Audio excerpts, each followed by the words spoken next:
This episode of the CyberWire is made possible in part by PlexTrack. The best pen testing begins and ends with PlexTrack. Boost efficiency and effectiveness during every phase and cut reporting time in half. PlexTrack helps consultants, service providers, and enterprises centralize processes, build more consistent reports faster, and deliver superior value. PlexTrack users report an average 20% time savings and 30% increase in efficiency. Learn how to spend more time hacking and less time reporting at www.plextrack.com/thecyberwire.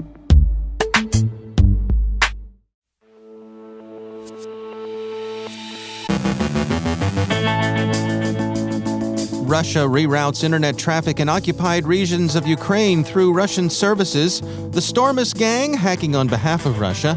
Risks of DNS poisoning. Updates on Chinese cyberespionage campaigns. Our guest, Chetan Mathur of Next Pathway, finds similarities between the cloud industry and the 1849 California gold rush. Eldan Ben-Haim of Apiiro on why cybersecurity is largely a culture issue. And some more notes on ransomware operations.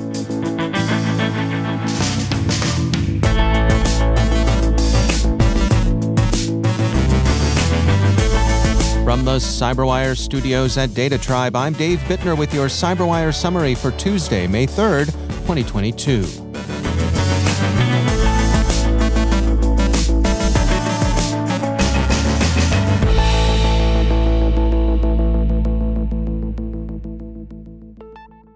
Inside Defense reports that Microsoft foresees an increase in Russian attempts to conduct disruptive cyberattacks.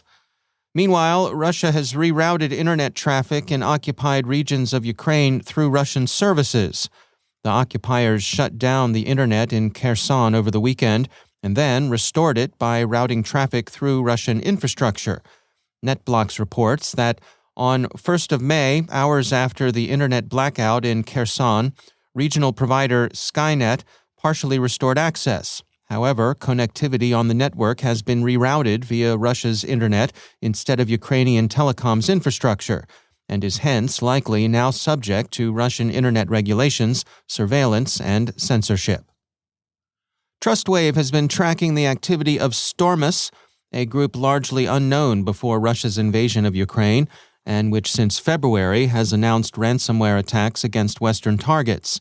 The attacks are designed to work in the interest of Russia by disrupting or otherwise discrediting Western brands, prominent companies, and other organizations.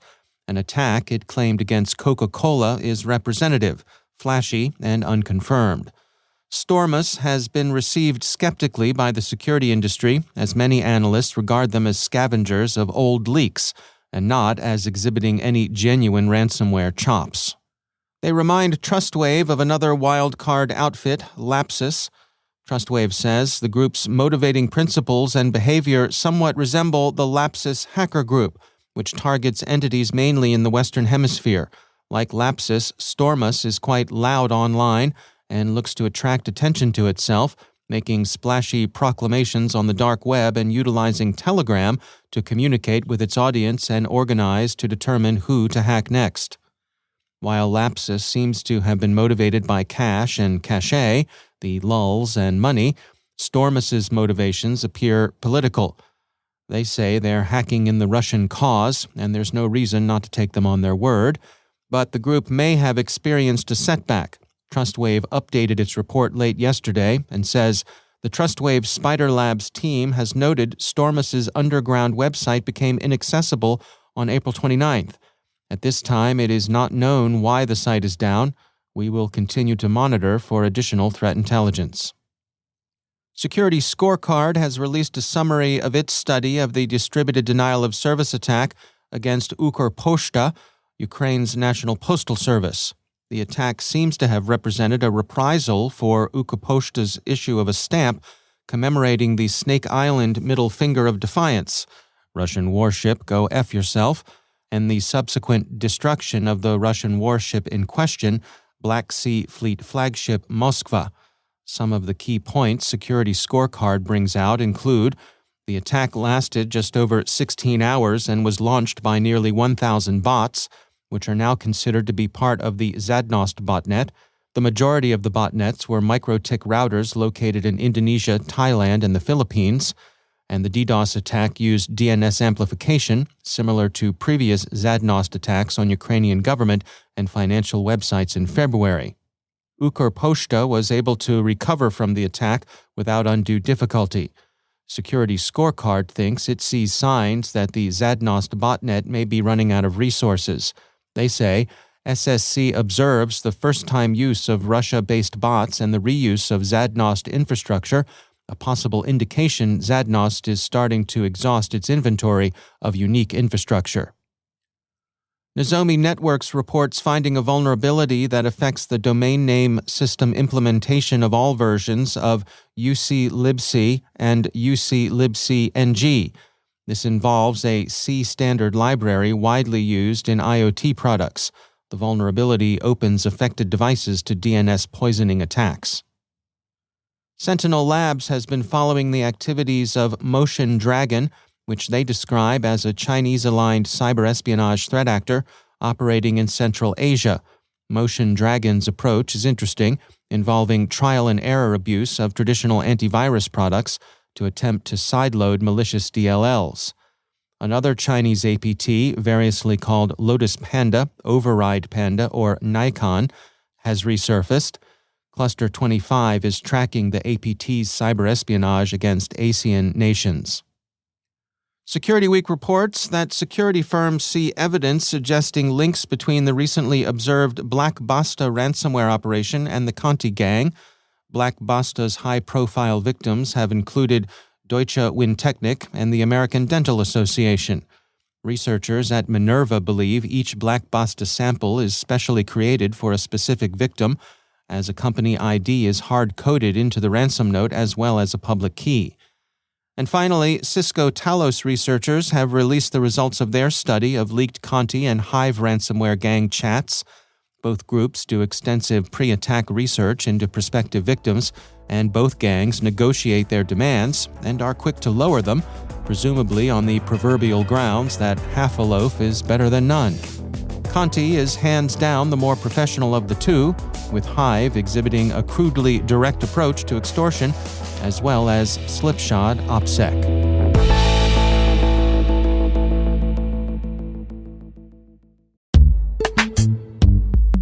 And now, a word from our sponsor, Recorded Future. Staying one step ahead of the rapidly evolving threat landscape requires a constant flow of daily intelligence.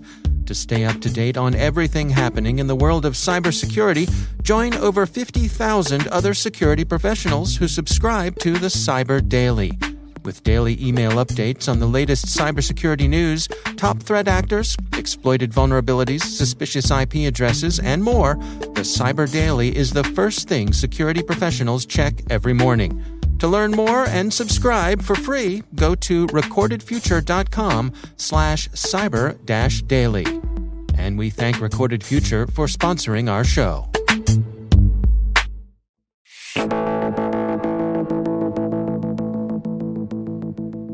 The shift to the cloud is progressing full speed ahead, picking up momentum like a snowball rolling downhill. But for many organizations, particularly those with substantial legacy assets, cloud migration is not so straightforward. Chetan Mathur is CEO at Next Pathway, a company that helps automate organizations' cloud migrations, and he thinks the move to the cloud is not unlike a gold rush from days gone by. I call it a revolution in technology, Dave, and specifically what I mean by that is our clients and enterprises all over the world are realizing what an absolute benefit it is to migrate to the cloud. And I'll give you two examples of what the benefits are there. For the first time in our lives, we have literally unlimited computing power. And then also we have unlimited storage capacity at a very cost-effective price.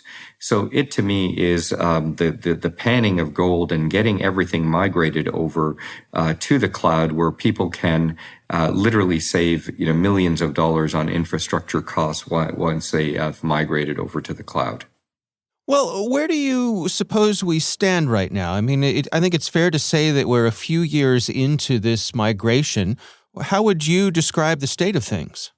The state of things is very complex. I think we're in early years of migration. We've recently conducted a survey of 1,200 IT professionals around the world, and our data shows that only about a third of folks, enterprises around the world have migrated applications to the cloud. And I suspect that these are probably some of the easier ones.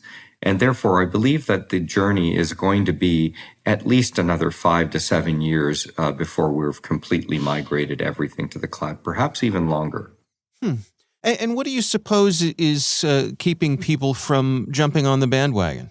Yeah, absolutely. There's a couple of things that we're finding is, and these aren't criticisms, these are just facts of legacy systems that have evolved over 20, 30, 40 years in large financial institutions, perhaps, that are very complex and very intertwined. And so I use the analogy of a bowl of spaghetti. So if you want to migrate something over to the cloud, you first have to understand what you want to migrate over, because you certainly don't want to lift everything and migrate it over. That just doesn't make good business sense. It would be very expensive to do so and operating it. So unraveling the spaghetti, so to speak, Dave, is really the first and most complex problem in understanding the planning of your migration. Once that's understood, then clients can intelligently start to plan their migration journey over the next X number of years. I suppose any size organization, but particularly medium and large size organizations, over the years, they've accumulated so much digital stuff that it has to be a little bit intimidating to even take something like this on. Absolutely. And I think that I don't want to call it hesitation, because I don't think it's hesitation. I think it's just good diligence and planning. I just think that folks have been trying to do that manually, and as you can imagine, it would be very complex. And just to give you a quick statistic, we just finished a very large scan, a crawl of a financial institution, and we came up with over 30 million permutations and combinations on just a couple of their data warehouses, for example. So you can just imagine if you were trying to do that in a manual fashion, there's just no way that you'd be able to do it. How do you dial in the things that can be and should be automated and the things that really deserve a closer look by, a human to really, figure things out on an individual level? Yeah, if a client is, so there's two things that we do. We have this notion of what we call lift and optimize that I just mentioned, which is taking kind of exactly on an as-is basis, Dave, and migrating it over to the cloud. And those use cases are typically end of life of an appliance. I don't want to renew my licenses with whichever vendor is providing me that technology. However, there's also something called lift and modernize. And so, in an example with a lift and modernize would be is if a client wants to build a completely new enterprise data model, for example, in that case, we would be looking at it and there would be some more manual intervention into that, which is still, better parts of it are still automatable. But in the lift and optimize case, it could be nearly 100% automatable, where in the lift and modernize, it would be a little bit less than that. They would just have to rethink the way that our clients would be wanting to create their new data structures on the cloud. That's Chetan Mathur from Next Pathway.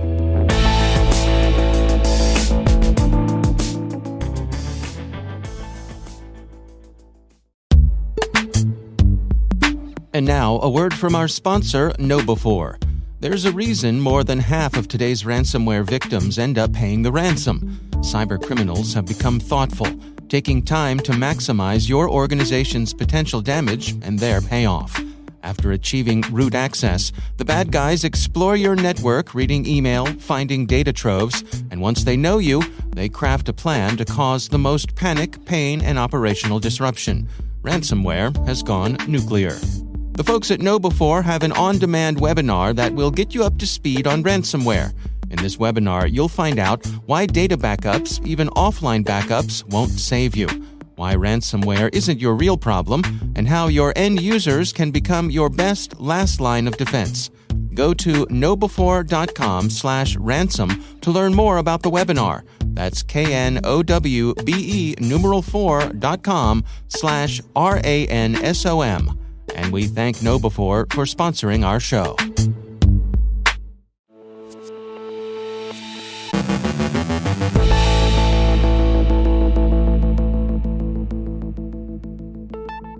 common challenge developers face is keeping meaningful communications open between various departments in the software development lifecycle.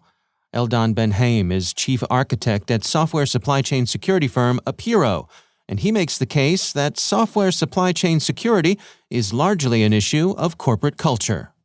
The thing is that many software development shops have partitioning or, siloed security organizations versus development organizations. And if you think about it, application developers, they make tens of potentially security impacting decisions every day. So, taking application security and making it, someone else's job is very similar to deciding that, application performance or concurrency correctness is someone else's job. Now, in many teams, you would have a concurrency or performance expert, which is fine and helpful because they are subject matter expert. But this does not mean that day-to-day development work can, put aside information security and specifically application security. Where do we stand today when it comes to the siloing of those different groups? Is this recognized as being an issue, and are there efforts to break down those walls?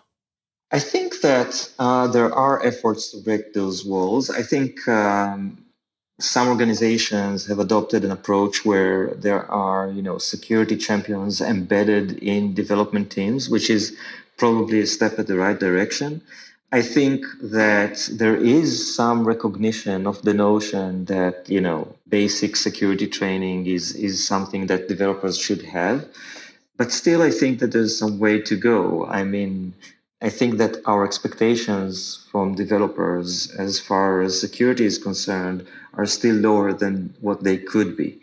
I think that it makes sense to expect developers to understand method of operations of cybersecurity attacks and understand, vulnerability types and their mitigations and understand all of these in depth. Obviously, we need to help them with this understanding by, proper training and making this part of the day-to-day conversation in the development shop. In addition to understanding the attack methods and mitigation techniques, I think that it's important to nurture a culture where developers remain, up to speed and they constantly consume news and state-of-the-art information about application security and cybersecurity at all. And then it's very important for developers to gain a thorough understanding of the APIs and services and third-party services and products that they consume, so that they understand their overall impact on the system that they're designing. So Log4Shell is probably a very good example of what could go wrong if you do not take into account the full capabilities and consequences of the APIs and services that you are using. I'm talking about, the Log4Shell team versus the Java runtime team.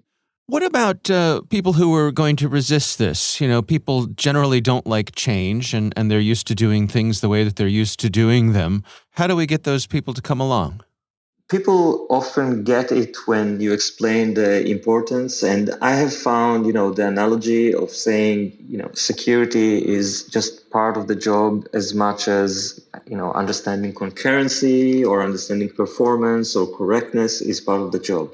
We need to simply explain that, just like it is now very clear to most developers that code without unit testing is incomplete because, testing the code is simply part of the code. We need to make people realize that the same applies to application security. That's Eldan Ben-Haim from Apiiro.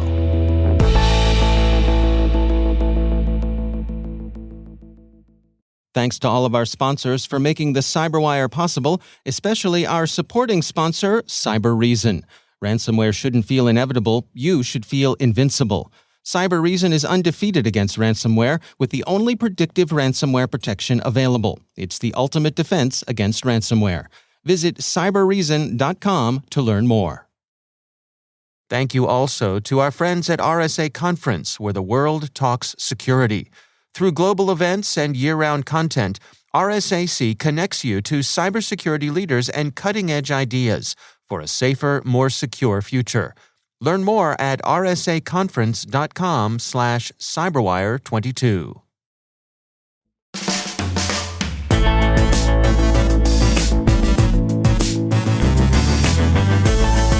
And that's the CyberWire. For links to all of today's stories, check out our daily briefing at thecyberwire.com. The CyberWire podcast is proudly produced in Maryland out of the startup studios of Data Tribe, where they're co-building the next generation of cybersecurity teams and technologies. Our amazing CyberWire team is Liz Irvin, Elliot Peltzman, Trey Hester, Brandon Karp, Eliana White, Paru Prakash, Justin Sabi, Tim Nodar, Joe Kerrigan, Carol Terrio, Ben Yellen, Nick Valecki, Gina Johnson, Bennett Moe, Chris Russell, John Petrick, Jennifer Iben, Rick Howard, Peter Kilpie, and I'm Dave Bittner. Thanks for listening. We'll see you back here tomorrow.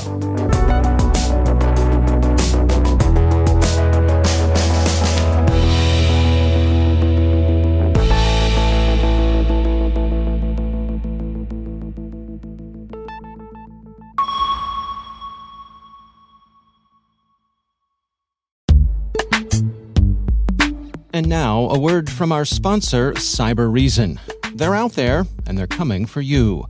Ransomware attackers, sophisticated criminal armies bringing organizations to their knees and costing companies millions. But ransomware shouldn't feel inevitable. You should feel invincible. CyberReason is undefeated in the fight against ransomware with the only predictive ransomware protection available, automatically stopping attacks before encryption and empowering security teams with full visibility.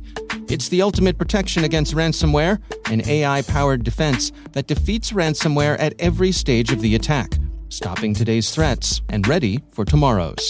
True cyber defense designed for true defenders. Because ransomware won't define this era, those who defeat it will. Visit cyberreason.com to learn more. That's cybereason.com. And we thank CyberReason for sponsoring our show.